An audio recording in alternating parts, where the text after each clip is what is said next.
तिथे अटक होऊन त्यांना ब्रिक्स्टनच्या तुरुंगात नेलं. बरं.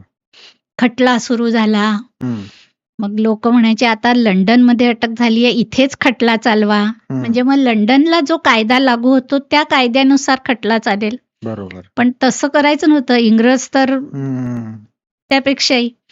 मग हा भारतातला आहे हं, कैदी.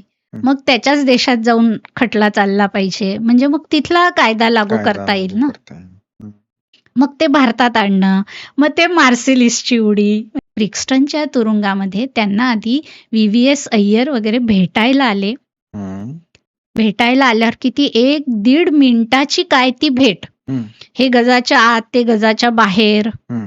फक्त हळूच सावरकरांनी एवढंच फक्त सांगितलं, "जमल्यास फ्रान्सचा समुद्रकिनारा." ओके. एवढंच. म्हणजे डोक्यामध्ये केवढं सगळी आखणी होती पुढची.